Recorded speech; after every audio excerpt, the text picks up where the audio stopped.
অবশেষে আটক করা হলো।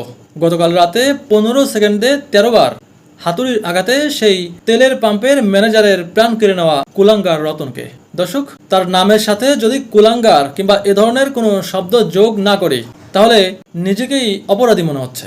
এবং দর্শক, এ ঘটনার আসল কারণও জানা গেল এবং এটাও জানা গেল যে সে শুধু হাতুড়ি ব্যবহার করেনি, পরবর্তীতে রেঞ্জ এবং চাকুও সে ব্যবহার করেছে। দর্শক, গতকাল রাতে একটা ভিডিও ফুটেজ আপনারা দেখেছেন কিভাবে একটা ঘুমন্ত মানুষকে 1 মিনিটেই দুনিয়া থেকে বিদায় করে দিল। ঘটনাটি ঘটেছে বগুড়াতে শতাব্দী নামের একটি ফিলিং স্টেশন। সেখানকার ম্যানেজার ইকবাল হোসেন সে ঘুমাচ্ছিল তখন। ঠিক সেই মুহূর্তে রতন নামের এই কুলাঙ্গার সেখানে প্রবেশ করে। তারা একসাথেই ওই পাম্পে কাজ করে। সেখানে প্রবেশ করার পর হাতুড়ি দিয়ে, প্রিয় দর্শক, একের পর এক শরীরের সর্বোচ্চ শক্তি দিয়ে সে আঘাত করেছে। এরপর পরবর্তীতে সে রেঞ্জ ব্যবহার করেছে এবং একটি চাকু, প্রিয় দর্শক, সেগুলো দিয়ে সে একদম নিশ্চিত হয়েছে। এরপর সে বেশি সময় পালিয়ে থাকতে পারেনি, জেলা গোয়েন্দারা তাকে ধরে ফেলেছে। কিন্তু সত্য এটাই যে এর কোনো সঠিক বিচার হবে না, কারণ আমাদের দেশে কখনোই সঠিক বিচার হয় না। কোনো একটা ঘটনার যদি সুষ্ঠু বিচার এই সরকার করত তাহলে এই অপরাধীরা এ ধরনের অপরাধ করতে অন্তত 100 বার ভাবত। প্রিয় দর্শক, আপনারাই বলুন যে এই কুলাঙ্গারের কি বিচার হওয়া উচিত, কি বিচার হলে এ ধরনের অপরাধীরা এগুলো করার আগে অন্তত 100 বার ভাববে।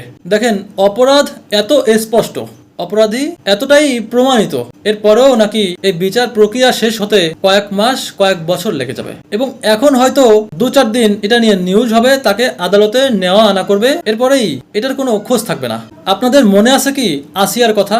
আসিয়া থেকে মোজাম্মেল, মোজাম্মেল থেকে সোহাগ, তাদের কথা আপনাদের মনে আছে কি? কোনো সুষ্ঠু বিচার কি এ পর্যন্ত হয়েছে? তাদের স্বজনদের চোখের পানি সামান্য কি মুছে দিতে পেরেছে এ সরকার?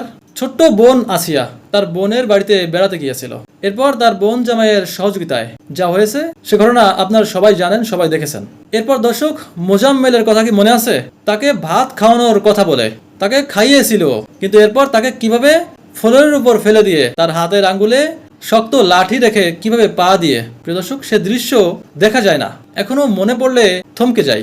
দর্শক, সোহাগের কথা কি মনে আছে? এই তো কিছুদিন আগেই পাথর দিয়ে দিনে দুপুরে প্রকাশ্যে বাজারের মধ্যে তাকে কিভাবে একদম দুনিয়া থেকে বিদায় করেছে, তার শরীরের উপর দাঁড়িয়ে লাফিয়ে নৃত্য করেছে। এরপর রিসেন্টলি এই গত 2 দিন আগে রাজবাড়িতে আপনারা দেখেছেন যে কবর থেকে কিভাবে একজনকে উঠিয়ে কি করেছে তারা, কি বিচার হয়েছে এখন পর্যন্ত।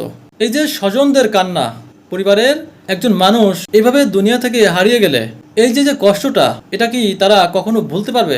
একটু যদি সঠিক বিচারটাও হয় তাহলে হয়তোবা তারা একটু শান্তি পাবে, নিজেকে একটু বোঝাতে পারবে। দেখেন, এই যে গতকালকের ঘটনায় খুবই ছোট্ট কারণ, রতন নামের এই কুলাঙ্গার সে ওই পেট্রোল পাম্পে কাজ করত এবং সে মাঝে মাঝে তেল চুরি করত এবং সেটা একটা সময় এই ম্যানেজার ইকবাল বুঝতে পারে।